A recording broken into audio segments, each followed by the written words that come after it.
Mesdames et messieurs, bonsoir. Merci d'avoir choisi RTI1. Voici les grands titres de ce 20h. Le président du Niger, Mahamadou Issoufou, en visite d'amitié de travail de 24 heures à Abidjan, s'est entretenu avec son homologue ivoirien Alassane Ouattara. Les échanges ont eu lieu à la résidence du président Ouattara à Cocody. Ils ont évoqué la coopération entre leurs pays, coopération qu'ils envisagent de renforcer. Avant de quitter Abidjan ce samedi, le président Mahamadou Issoufou a échangé avec la communauté nigérienne vivant en Côte d'Ivoire pour s'imprégner de leurs préoccupations. La diaspora nigérienne a été invitée à donner une belle image de leur pays en contribuant à la paix sur leur terre d'accueil. Le ministre Mamadou Touré poursuit ses rencontres avec les ministères pour arrêter les stratégies en vue de créer et d'offrir des opportunités d'emploi à la jeunesse. Il a déroulé le programme social du gouvernement concernant l'emploi au ministère de l'Éducation nationale et celui de la femme, de la famille et de l'enfant. Aux États-Unis, un Boeing 737 de la compagnie Miami Air International a manqué son atterrissage sur une base navale en Floride et terminé sa course dans un fleuve. Pas de blessés graves. L'appareil en provenance de Cuba avait à son bord 143 passagers. Soyez les bienvenus sur RTI1. Joindre l'utile à l'agréable à l'université. Si vous voulez, comment allier études et culture et réussir sa formation universitaire. Culture et éducation, quel avantage pour l'étudiante ou l'étudiant? La page culture de ce samedi, vous l'avez compris, lève un coin de voile sur les activités culturelles en milieu universitaire, notamment le FESTUAC, le Festival universitaire des arts et de la culture, activité phare organisée chaque année par le Centre régional des œuvres universitaires d'Abidjan 1. Le CROU d'Abidjan 1 est représenté sur ce plateau ce soir par M. Sanogo Seydou. Il est le sous-directeur chargé des activités sociales, culturelles et sportives. Bonsoir, M. Sanogo Seydou. Bonsoir, Marie-Laure.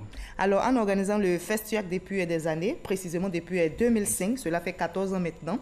Alors, le CROU d'Abidjan 1 démontre qu'il ne s'occupe pas seulement des questions de restauration ou de logement, mais également, vous misez sur les activités culturelles. Dites-nous pourquoi. Justement, pour permettre à l'étudiant d'être épanoui en dehors des études. Donc, hors des amphis. Hors des amphis. Vous vous occupez des étudiants aussi. C'est ça. Vous allez nous en dire davantage dans une trentaine de minutes. On va se retrouver tout à l'heure pour voir l'alliance qu'il y a entre éducation et culture. À tout à l'heure. C'est ça, avec beaucoup de plaisir. Merci beaucoup. Vous restez pour le moment avec nous. Je le disais tantôt, le président du Niger, Mahamadou Issoufou, a achevé sa visite d'amitié et de travail de 24 heures entamée ce samedi à Abidjan. Le chef de l'État nigérien et son homologue ivoirien, Alassane Ouattara, ont eu un entretien important, notamment sur la coopération entre leurs pays. Le président nigérien s'est envolé pour Niamey après son bref séjour. Voilà, je vous propose maintenant la rencontre entre le chef de l'État nigérien et son homologue ivoirien, le président Alassane Ouattara. Les échanges ont eu lieu à la résidence du chef de l'État ivoirien à la Riviera Golf à Cocody. Ils ont évoqué la coopération entre leurs pays et les questions régionales et internationales. On fait le point avec Viviane Aïmé.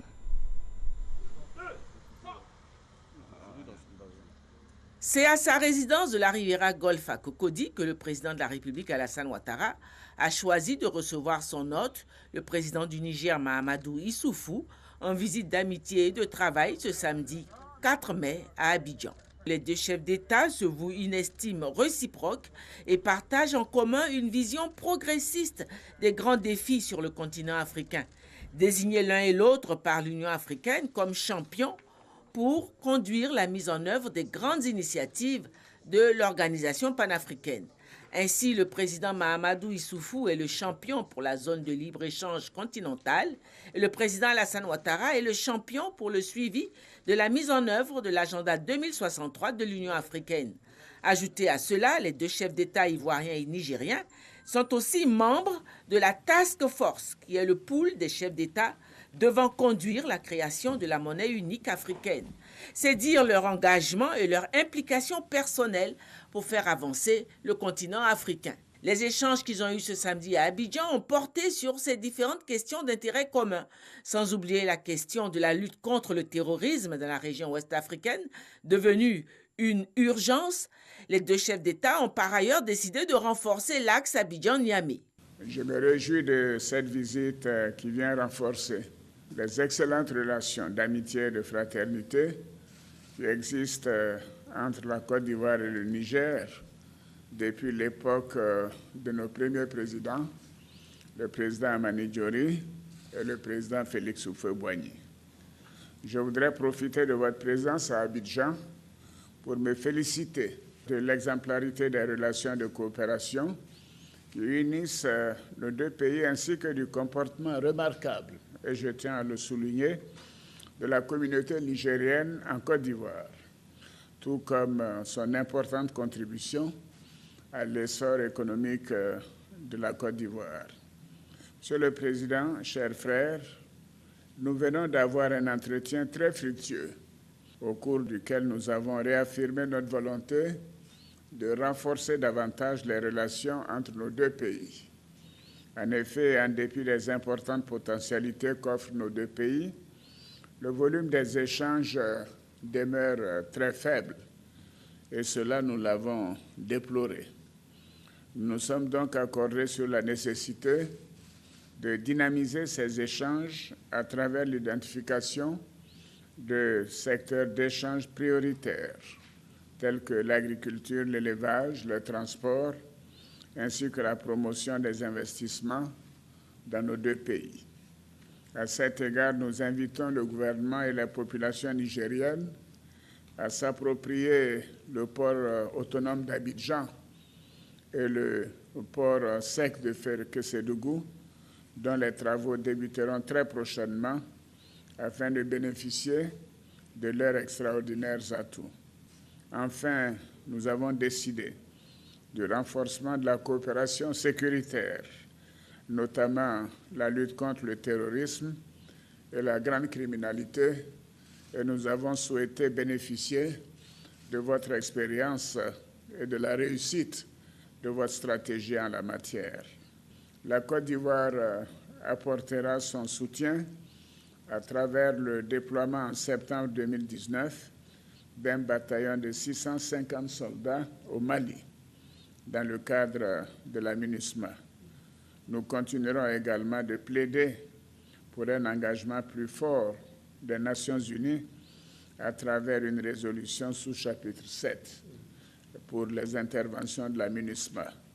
Nous avons eu l'occasion d'insister sur ce point en décembre dernier lorsque j'ai présidé le Conseil de sécurité de l'ONU. Ma présence ici est un symbole fort de notre volonté commune de renforcer les relations d'amitié et de coopération qui sont vieilles de plusieurs décennies. Cela est illustré d'ailleurs à travers les actions que nous menons ensemble au sein des institutions d'intégration comme l'UEMOA, comme la CEDEAO, comme la SECNA, la CENSA de l'Union africaine. Monsieur le Président, je dois dire que votre contribution personnelle à la promotion de l'intégration au sein de ces différentes organisations est très appréciée. Je vous félicite pour votre leadership dans ce domaine. Nous avons évoqué les questions d'intégration, en particulier en rapport avec la zone de libre-échange continentale, et nous réjouissons de ce que les 22 ratifications nécessaires pour que l'accord de libre-échange continental entre en vigueur soient obtenues, et donc nous lancerons probablement au prochain sommet de Niamey de l'Union africaine la zone de libre-échange continental. Et nous devons continuer à mettre l'accent sur les autres plans et programmes de l'agenda 2063 de l'Union africaine. Sur le plan bilatéral, Monsieur le Président, il est important qu'on dynamise la commission mixte et qu'on renforce nos échanges qui sont à un niveau très faible. En 2017, par exemple, le montant des exportations et des importations entre le Niger et la Côte d'Ivoire sont de 32 milliards pour les exportations donc de la Côte d'Ivoire vers le Niger et à peine 8 milliards pour les exportations du Niger en direction de la Côte d'Ivoire. Nous devons tout mettre en œuvre pour renforcer, développer ces échanges. Je voudrais aussi vous féliciter, Monsieur le Président, pour le rôle éminent que la Côte d'Ivoire joue au sein du Conseil de sécurité depuis 2018. Sur la période 2018-2019, vous êtes en train d'apporter une contribution très importante et surtout votre présence a permis de défendre les positions africaines au sein du Conseil de sécurité. Et je voudrais vous remercier pour le soutien que vous nous avez apporté par rapport à la candidature du Niger. D'abord, déjà, au sein de la CEDEAO, vous avez soutenu la candidature du Niger et au sein de l'Union africaine, vous avez fait la même chose afin que le Niger puisse occuper un poste de membre non permanent du Conseil de sécurité pour la période 2020-2021. Donc, on va succéder pratiquement à la Côte d'Ivoire. Merci beaucoup, Monsieur le Président, pour votre accueil. Merci. Au programme de cette visite d'amitié et de travail est aussi inscrite une rencontre du président Mahamadou Issoufou avec la communauté des ressortissants nigériens en Côte d'Ivoire. Et justement, le président nigérien s'est envolé pour Niamey après son bref séjour entamé ce samedi à Abidjan. Il a même rencontré, comme vous l'avez entendu, la communauté nigérienne vivant en Côte d'Ivoire pour s'imprégner de leurs préoccupations. La diaspora nigérienne a été invitée à donner une belle image de leur pays en contribuant à la paix sur leur terre d'accueil, la Côte d'Ivoire. Mama Traoré. Le Niger compte en Côte d'Ivoire des centaines de milliers de ressortissants. Ils exercent pour la plupart dans le secteur informel. À la faveur de la visite officielle effectuée ce samedi en Côte d'Ivoire, le président de la République du Niger a tenu à rencontrer ces Nigériens qui vivent depuis des décennies en Côte d'Ivoire. Question pour Mahamadou Issoufou de s'enquérir des conditions de vie de ses concitoyens en terre ivoirienne. Selon Abdou Djibo, président du Haut Conseil des Nigériens de Côte d'Ivoire, ils vivent en symbiose avec toutes les autres populations. Cependant, la diaspora nigérienne en Côte d'Ivoire, notamment les mineurs, reste confrontée à des difficultés d'identification. En répondant à cette préoccupation en langue haoussa, le chef de l'État nigérien rassure que des mesures seront prises par son gouvernement dans les prochains jours. Mahamadou Issoufou a également présenté à ses concitoyens le bilan de son programme de gouvernance, programme dont l'axe majeur repose sur la quête de l'autosuffisance alimentaire avec la mise en œuvre du plan des 3 N, à savoir les Nigériens nourrissent les Nigériens. À en croire le président nigérien, ce plan rencontre un franc succès dans les 8 régions du pays. Sur le plan politique, il a informé les Nigériens de Côte d'Ivoire de sa volonté de ne pas briguer un 3e mandat à la tête du Niger. Ces échanges fructueux et rassurants ont mis fin à la visite d'amitié et de travail de 24 heures du président Mahamadou Issoufou en Côte d'Ivoire, une visite qui aura permis de consolider les relations entre les deux pays. C'est aux environs de 17 heures que le chef de l'État du Niger a quitté la Côte d'Ivoire. C'est un pari que veut gagner le ministère ivoirien de la promotion de la jeunesse et de l'emploi des jeunes. Créer et offrir des opportunités d'emploi à la jeunesse. Le ministre Mamadou Touré mise sur la synergie des actions gouvernementales pour atteindre cet objectif qui fait partie du PSCOUV, le programme social du gouvernement. Il poursuit donc ses rencontres. La dernière a eu lieu avec le ministère de l'Éducation nationale et celui de la femme, de la famille et de l'enfant. Ahmed Traoré, Ouattara Madou Walter pour le reportage. Le ministère de l'Éducation nationale, de l'enseignement technique et de la formation professionnelle et le ministère de la femme, de la famille et de l'enfant, 2 institutions liées aux problématiques de la jeunesse visitées par le ministre Mamadou Touré. Il s'est agi pour le ministre de la promotion de la jeunesse et de l'emploi des jeunes de présenter à ses collègues le programme social du gouvernement en faveur des jeunes. Le Premier ministre nous a instruit à l'effet de mettre en œuvre un dispositif qui devait permettre donc à près de 200 000 jeunes d'avoir des opportunités de stage, c'est-à-dire 150 000 stagiaires pour valider des diplômes et 54 000 stagiaires donc en stage pré-emploi. Nous avons exploré aussi ensemble l'insertion des jeunes diplômés qui sortent donc des centres de formation professionnelle. Au cours de cette rencontre, les ministres Kandia Kamara et Ramatali Bakayoko se sont engagés à soutenir ces projets du gouvernement en faveur de la jeunesse ivoirienne. Nous sommes très satisfaits de ce que nous venons d'entendre, de tout le dispositif qui est mis en place par le ministre de la promotion des jeunes et de l'emploi des jeunes, parce que c'est un dispositif concret avec des mesures concrètes qui vont adresser les questions qui se posent à nos jeunes que nous formons. Nous sommes dans l'axe 4 L'axe 4, c'est l'axe qui permet d'accroître l'emploi des jeunes, c'est-à-dire donc de donner un emploi décent et stable aux jeunes et des revenus. Et donc les activités génératrices de revenus vont être maximisées avec ce programme. Le programme social du gouvernement vise à renforcer l'action sociale en vue d'améliorer les conditions de vie des populations. Ce, à travers une diversité de secteurs sociaux dont l'électricité, l'emploi pour les jeunes, l'éducation, la santé, l'eau potable.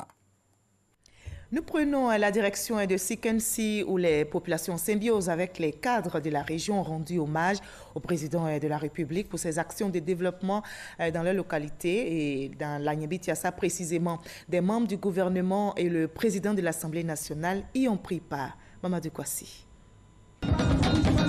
Elles sont venues de tous les villages et hameaux du département de Sikensi. Ces populations dans toutes leurs composantes sociales et politiques saluent le retour de la paix et de la cohésion sociale dans la région de l'Agnébitiassa et particulièrement dans le département de Sikensi. Ces populations ont chargé le président de l'Assemblée nationale et le ministre Kobenan Kwasi Adjoumani de transmettre au président de la République et au gouvernement leur gratitude pour ce climat de paix qui prévaut depuis quelques années dans leur département. Le peuple Abidji est très observateur et très critique, mais sait reconnaître la vraie graine de l'ivraie. Et pour le peuple de Sikensi, la vraie graine, c'est bien Alassane Ouattara. C'est grâce à sa politique de développement que de nombreuses localités de notre région sont désenclavées aujourd'hui. D'autres ont été électrifiées, mais reconnaissons tous que notre région, qui est restée pendant longtemps en marge du développement, nécessite que nous y passions davantage. La ministre Kandia Kamsoko Kamara, présente à la rencontre, a rassuré la population de la construction des salles de classe et des collèges de proximité. Représentant le Premier ministre Amadou Gon Coulibaly, le ministre Kobenan Kwasi Adjoumani signifie aux populations de la poursuite de la politique de développement de la Côte d'Ivoire.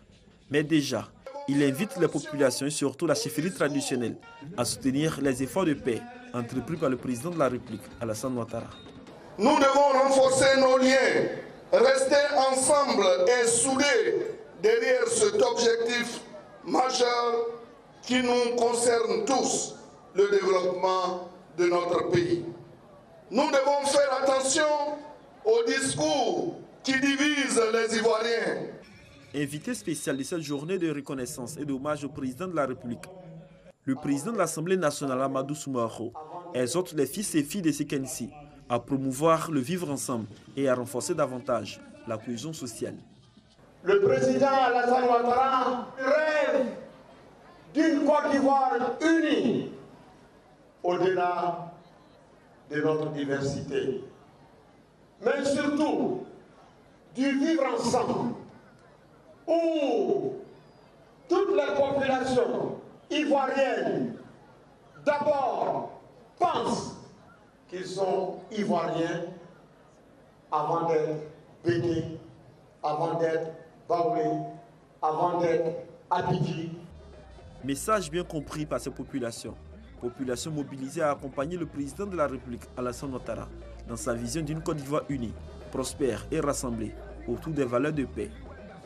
Toujours dans l'actualité politique, les cadres du RHDP poursuivent leur tournée sur le terrain. À Dabakala, dans le handball, le messager du rassemblement des oufouettistes pour la démocratie et la paix, Ali Coulibaly, a rencontré les populations. Il a lancé un appel à la paix et au rassemblement, comme nous le rapporte Kwadio Kwame. Tournée d'information, de sensibilisation et de remobilisation du RHDP dans le handball. Le messager du parti est allé à la rencontre des populations. Les habitants au terme du meeting.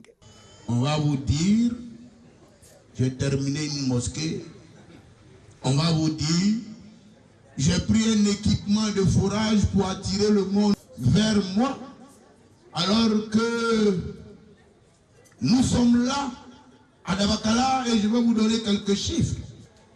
En 2011, alors que le président Alassane Ouattara prenait le pouvoir dans tout le département de Dabakala, il y avait 322 points d'eau. Et au 31 décembre 2018, il y a 603 points d'eau qui ont été faits grâce au président Alassane Ouattara. Ils vont vous dire que le courant, ça ne fait rien, ce n'est pas bon. Mais dites-leur qu'un autre nom de Dieu, c'est la lumière. Et que le président Alassane Ouattara a donné la lumière à 157 villages sur 215, alors qu'en 2011, le département de Dabakala comptait 16 villages électrifiés. Nous, les femmes du 3e âge, demandons à notre fils Alassane Ouattara de venir nous saluer. On veut lui dire merci pour tout ce qu'il a fait pour Dabakala et nous, ses mamans. Notre pays est en marche. Grâce à un homme, Alassane Ouattara, il est en paix, il est en sécurité. Alassane Ouattara est encore là. C'est un des vôtres. Si lui n'arrive pas à réaliser votre bonheur, je ne vois pas qui pourra le faire. En seulement 8 ans, la physionomie du département de Dabakala a changé du tout au tout. À Dabakala, le message du ministre de l'intégration africaine et des Ivoiriens de l'extérieur est bien accueilli par les participants à la rencontre.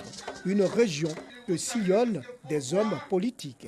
Le messager du RHDP exhorte les populations à toujours soutenir les actions de paix et de développement du président de la République. De leur côté, les militants du Front populaire ivoirien se sont retrouvés à Adzopé ce samedi matin pour célébrer la fête de la liberté. Le président du FPI, Pascal Affi-N'Guessan, a invité les militants de ce parti politique de se mobiliser pour les futures échéances électorales. Vous aurez les détails de cet événement dans nos prochains journaux. Ils sont aussi mobilisés, ils sont sur le front pour sauver des vies. Leur travail vient d'être reconnu à la face de la nation. 464 pompiers militaires ont vu leur galon arrosé suite au passage au grade supérieur. Un avancement des pompiers militaires qui s'inscrit dans le cadre de la loi de programmation militaire. Notre reporter Manguivé a suivi pour RTI1 la traditionnelle cérémonie d'arrosage des galons des promus de l'année 2019. Ils sont 464 pompiers militaires pour cette année 2019, promus au grade supérieur.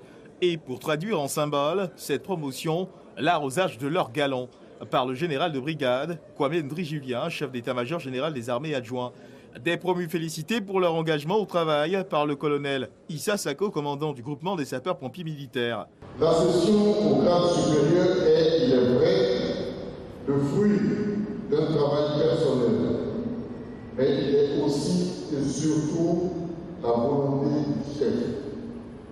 À tous les sapeurs-pompiers militaires, ce jour doit vous édifier et vous faire comprendre que seul le travail paye. Reconnaissance de l'ensemble des pompiers militaires, également exprimée au général de division Lassina Doumbia, chef d'état-major général des armées pour la promotion au grade supérieur, accordée aux 464 éléments de son personnel. En général, vous voudriez bien traduire à Monsieur le Général, chef d'état-major général des armées, toute notre reconnaissance et notre gratitude. Des promus qui n'ont pas manqué d'exprimer leur fierté et leur profonde gratitude à la hiérarchie des forces armées de Côte d'Ivoire. Améliorez vos connaissances, soyez disponibles, ayez toujours à cœur de donner le meilleur de vous-même, donner aux SPL toute la splendeur et toute la qualité que la population attend. Selon la tradition militaire, le galon du promu doit être arrosé par son supérieur hiérarchique afin d'engendrer d'autres promotions. Une promotion qui s'inscrit dans le cadre de la loi de programmation militaire qui fixe désormais la durée de passage d'un grade à un autre à 4 ans. Sauver ou périr, c'est la devise des sapeurs-pompiers militaires, une devise qu'ils assimilent bien. Hier, ils étaient à la tâche dans la commune du Plateau, précisément à la direction du contrôle financier où un incendie s'est déclaré dans l'après-midi. Les soldats du feu, vous allez le voir, sont venus à bout des flammes. On ne déplore aucune perte en vue humaine, mais les dégâts matériels sont importants. Une enquête est ouverte pour connaître l'origine du sinistre. Pierre Dipomelin, Issa Tunayo pour le témoignage. 11e étage de l'immeuble SMGL au Plateau, rue des Banques. Il est 16 h. La direction du contrôle financier est en proie aux flammes.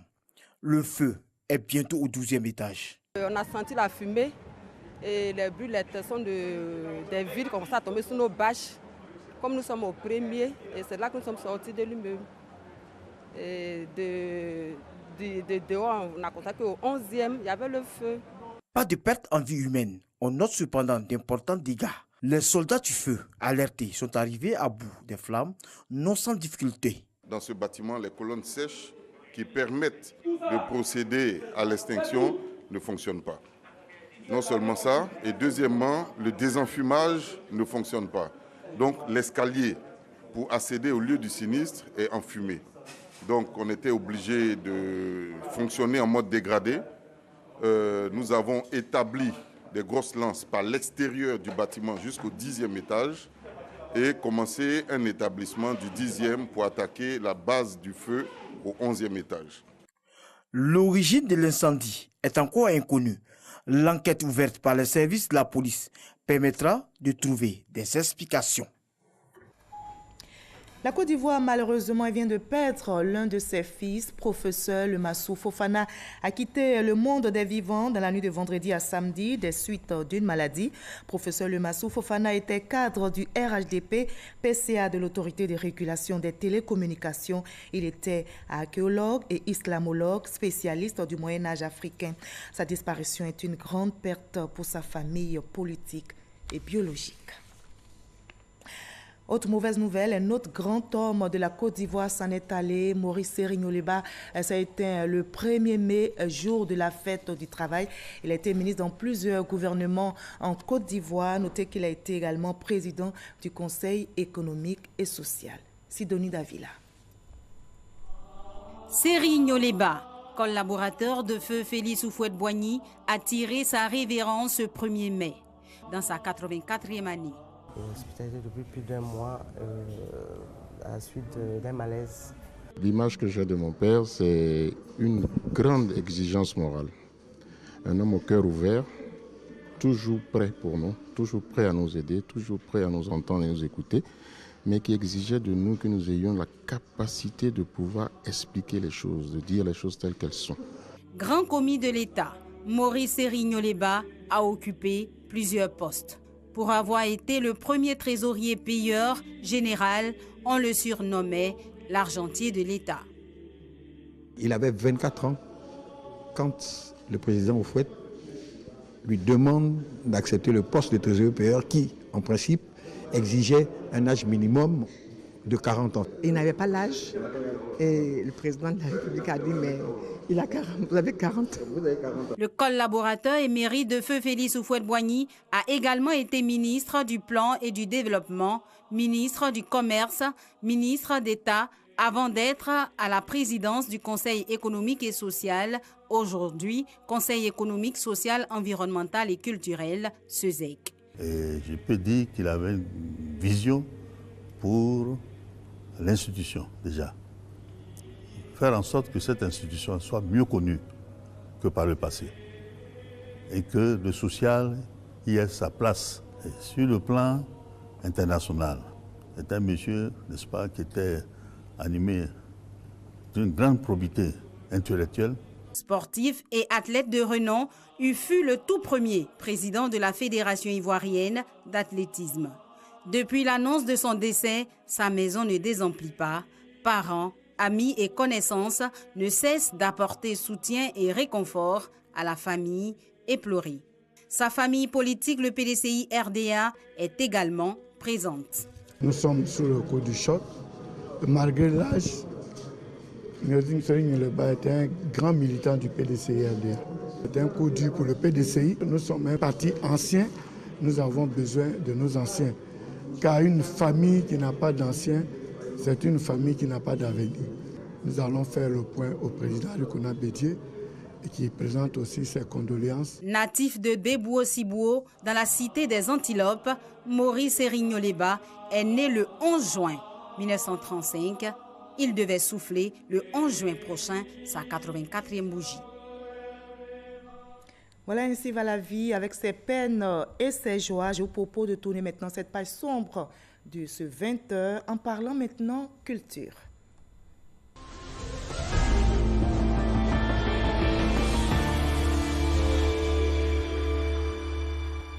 bref que les lampions se sont éteints ce samedi 4 mai sur la 39e édition du Popo Carnaval.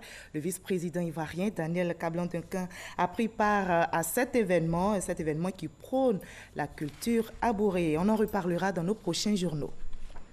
L'émission de télé-réalité 1 à 12 consacrée aux enfants a connu récemment au Palais de Culture de Trècheville son apothéose des 12 finalistes. Yapo Samuel est sorti vainqueur de la saison 1 de l'émission.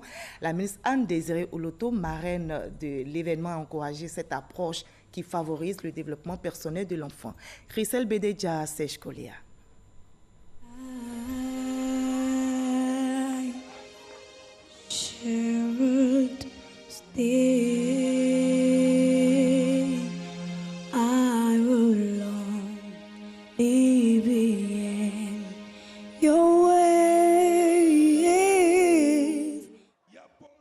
Samuel Yapo, vainqueur de la saison 1 de l'émission de télé-réalité 1 à 12. Les 12 finalistes en compétition ont été évalués sur 2 tours de chant, une collégiale et une chanson individuelle. L'émission de télé-réalité 1 à 12 est orientée vers la découverte de talents cachés des enfants dont l'âge est compris entre 1 et 12 ans. Les performances vocales sont privilégiées. Même si ma voix était un peu cassée, j'ai su la maîtriser. C'était mon rêve même de gagner ce concours. Si j'ai gagné, c'est par la grâce de Dieu et j'ai beaucoup appliqué tout ce que les organisateurs, les coachs nous ont dit. La ministre Anne-Désirée Oloto, marraine de cette première édition, a encouragé tous les participants avant de féliciter les organisateurs pour cette initiative en faveur des enfants. Je voudrais les encourager pour cette approche qui favorise le développement personnel de l'enfant. Selon les organisateurs, le vainqueur sera encadré en vue d'une carrière artistique future. On arrive à l'entretien avec notre invité de la page culture de ce samedi. On vous retrouve, M. Sanogo Seydou. Alors, je rappelle que vous êtes sous-directeur chargé des activités sociales, culturelles et sportives au Centre régional des œuvres universitaires d'Abidjan 1. C'est ça. Vous venez d'organiser le FESTUAC, le Festival universitaire des arts et de la culture à l'université Félix Houphouët-Boigny de Cocody. Alors, les arts culturels qui s'invitent dans les amphis, c'est bien ça? C'est ça. Alors, dites-nous comment les étudiants ont accueilli cette édition 2019. Y a-t-il eu de l'engouement? Oui, effectivement. Merci infiniment, Marie-Laure. Il y a eu beaucoup d'engouement.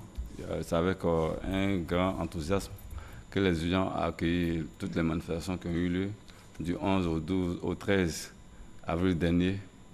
Le FESTUAC a regroupé tous les crews de Côte d'Ivoire. Il faut dire qu'à chaque université est rattaché un centre régional des universitaires. Ainsi, nous avons le crew de Daloa, de Korogo, Abidjan 1, Abidjan 2 et celui de Boaké. Et tous ceux-là sont retrouvés avec des étudiants au FESTUAC à Abidjan ici. Combien d'étudiants? Vous avez un chiffre? De l'intérieur. En termes de participation? En termes de participation, je vais parler des acteurs. Il y avait au moins une centaine qui sont venus de l'intérieur. Des autres universités? Des autres universités, bien sûr. D'accord. Le FESTUAC a 14 ans d'existence aujourd'hui. Oui. Dites-nous, pour cette édition, quelle était l'innovation majeure? Oui, c'est 14 ans effectivement, mais il y a eu une petite interruption. Ce qui fait que cette année, c'était la 9e édition, il faut le dire. Et avec le management du directeur Blé Guirao, nous avons pensé à rendre ça un peu national.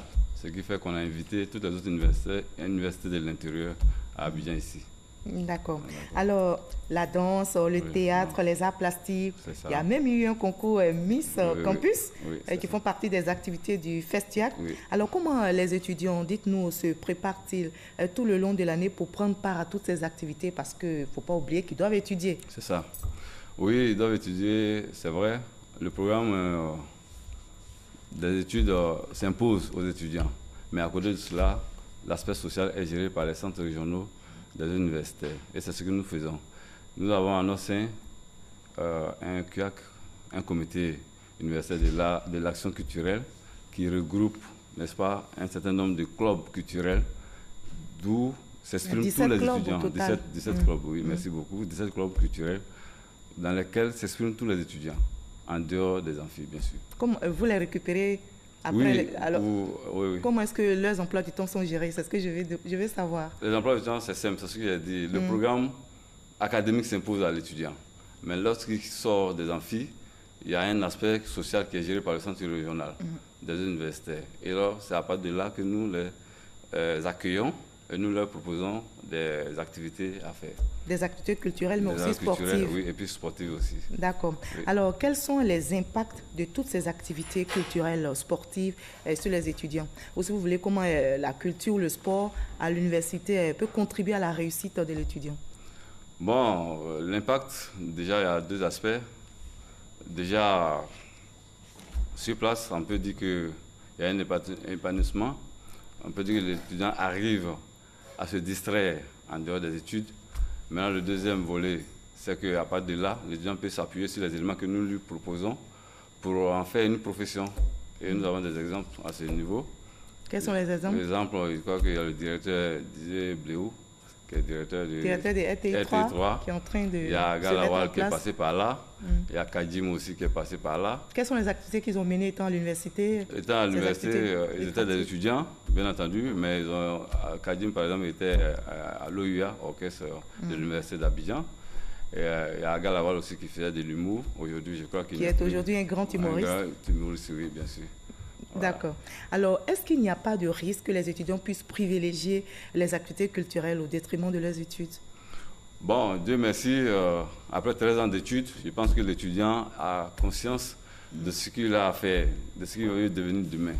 Alors, après, pendant qu'ils font les études, lorsqu'ils ont les différents diplômes, ils pensent aussi à leur avenir. Si, chemin faisant, ils trouvent mieux de s'adonner à la culture, je pense que ce n'est plus un risque, mais désormais, c'est une chance pour eux. Voilà. Donc, ils ne privilégient pas une activité culturelle au détriment de leurs études. Donc, comment vous les organisez? Dans quelles conditions ils s'entraînent? Parce que vous avez dit tout à l'heure, il y a 17 clubs. Oui. Il y a des gens qui font de la photographie. Oui, oui. Vous pouvez citer au moins 5 activités? 5 activités, il y a le club photo, il y a le club Résus, il y a le théâtre, il y a l'humour, il y a... Même la peinture aussi? La peinture, voilà. D'accord. Alors, dans quelles conditions tous ces étudiants s'entraînent? Est-ce que vous avez toutes les infrastructures au niveau de nos universités, notamment l'université de Cocody? Bon, il faut dire que nous, on a un peu de chance. On a un peu de chance par rapport aux autres, parce que c'était le CNU avant, Centre national. Je veux dire que c'est la structure, mais c'est de là que sont partis les autres centres régionaux. Et avec la petite chance qu'on a quelques salles d'enregistrement pour ceux qui font de la musique. On a un orchestre, et puis les installations sportives, il y en a beaucoup. Voilà. Donc, allez-y. Donc, en dehors de leurs études, on a tous un planning pour eux. Ils viennent, ils étudient les salles, et puis c'est toute une programmation. Quelles sont les conditions? Les conditions, pour faire partie, non, il faut être simplement étudiant, il faut avoir eu son bac, ou bien il faut être dans le système éducatif. Régulièrement inscrit. Régulièrement inscrit, c'est ça. Alors, que répondez-vous à tous ceux qui pensent que c'est une perte de temps pour les étudiants de s'adonner à ces activités, à ce type d'activités? Ils sont déjà à la sortie, bientôt ils vont travailler. Ils ont eu à faire peut-être des activités culturelles quand ils étaient au lycée ou au collège. Alors, pourquoi est-il encore important de s'adonner à ces activités-là et puis ne pas étudier uniquement? Bon, je pense que peut-être que quand on est très loin, de très loin, on voit de cette manière-là. Je veux dire, à l'école primaire ou bien au secondaire, c'était juste de l'amusement. Mais arrivé à l'université, l'étudiant reçoit de ses actes. Et il sait choisir ce qui est bon de ce qui n'est pas bon.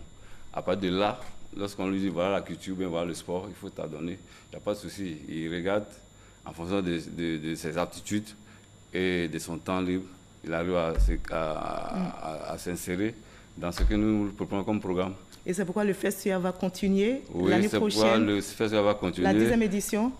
La 10e édition, c'est l'année prochaine, mais on voulait, si vous permettez, on voulait... En quelques secondes, allez-y. On voulait rendre ça un peu international. Il faut signaler au passage que le directeur Blé Guiraud a souhaité que certains pays de l'Afrique de l'Ouest, comme le Mali, le Togo et le Burkina Faso, puissent venir à travers les directeurs des centres régionaux de là-bas. Ils sont arrivés, ils ont même été membres du jury Donc le FESUAC s'internationalise. Oui, s'internationalise. Merci beaucoup, Monsieur Seydou, d'avoir été notre invité de la page culture de ce 20h. Nous avons compris qu'il faut allier éducation et culture. Ça forme l'étudiant et c'est bon pour notre avenir. Merci d'avoir été sur notre plateau ce soir. Vous restez avec nous. On va terminer par les États-Unis où un Boeing 737 de la compagnie Miami Air International a manqué son atterrissage sur une base navale en Floride et terminé sa course dans un fleuve. Pas de blessés graves selon les autorités militaires.